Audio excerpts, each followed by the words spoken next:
So, meron tayo ditong ginger, of course, nabalatan na yan. Ang ideal po is at least 1 spoon per day. So, i-divide nyo na yan. Halimbawa, yan, 1 spoon, 1, 2, 3, 4, 5, 6, bali 7 spoon na yan. Good for 7 days. Kasi piniprepare ko yung sa akin hanggang 7 days na. Kasi may mga bottles po tayo na sterilized bottles na paglalagyan. Tapos eto, isang orange and then medium size din na lemon. So, yan.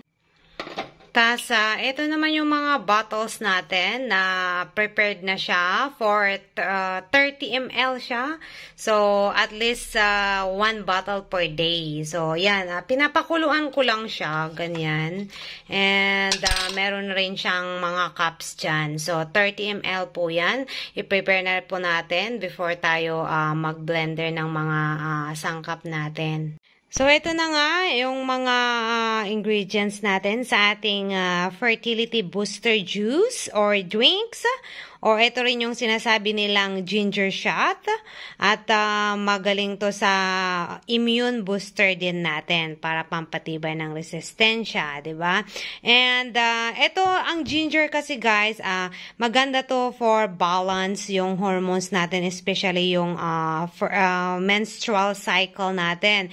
Yung irregular yung mga regla dyan, best talaga ang ginger. And then of course, lemon, alam natin yan na full of vitamin C. So, hindi ko na binalatan kasi more on yung nutrients ng lemon is nakukuha natin dito sa mga balat niyan. And yung orange, binalatan ko kasi makapal yung balat niya at medyo mapait yun. And, yun, ibe-blend lang natin. And, as I said nga, maganda to sa fertility natin. Pang-cleanse din sa uterine natin, uterus natin, uterine lining, yung mga lining ng mattress natin. And, as I said nga, best talaga ang ginger na pampa-regulate ng menstruation. And, of course, hormonal imbalance, as I said, immune booster, pampatibay ng resistensya. Usong-uso to guys sa America, sa Europe, yung tinatawag nilang ginger shot. Ito rin yun guys. And then, meron din tayong turmeric dito. Best ang turmeric sa mga inflammation, mga infection natin. Maganda yan sa fertility natin, panlinis ng matres at kung ano-ano dyan. Inflammatory effect kasi yung benefits ng turmeric. So, lagyan natin ng konti. So, yan, paghalo-haluin lang natin, ilagay. And, alam nyo, itong orange naman kahit konti lang. Kasi, ang purpose ko dito is para medyo matamis lang siya. Of course, naghugas na ako ng kamay, guys. Ayan. And, i-blend lang natin. Ang importante dito yung etong lemon. Kasi, full of vitamin C yan. Kung hindi naman kasya, pwede namang 2 salang na lang ang gawin natin.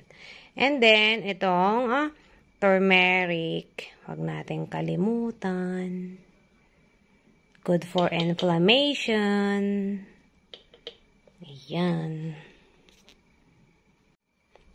So, yan. Okay na yan. And,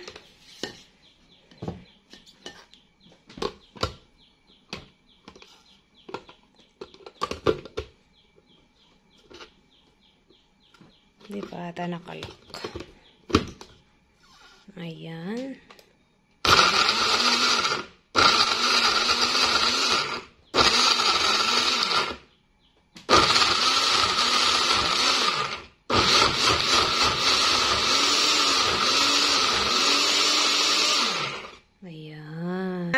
Sasalangin na lang natin para matanggal yung mga pulp. And, syempre, ready na rin yung mga bottles natin. Napakuluan na yan. So, sterile na siya. And, ayan, sasalangin lang natin.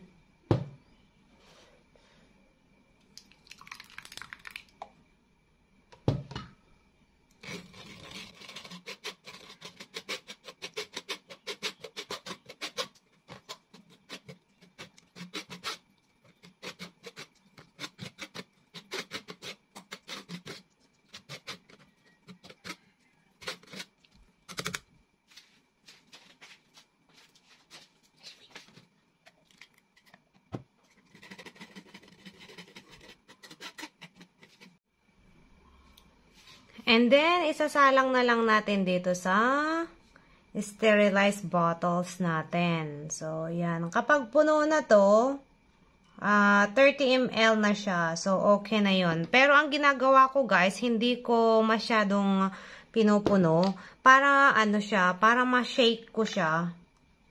Yan siya guys. Eto, ayan, purong-puro. Huwag natin masyadong punuin para ma-space para pag ininom natin. Kasi ilalagay natin sa ref to. At everyday nga isang bottle. And good for 1 week to 7 days. So, we have 7 bottles. And para ma-shake natin, yan. Kunti lang naman para ma-shake lang siya. Kasi kapag punong-puno, hindi siya ma-shake. So, yun. At paano pala ito inumin? Ang ginagawa ko guys, kasi meron akong acid reflux. Good for ano sana to, maganda kung wala pang laman yung tiyan natin. Doon natin iinumin.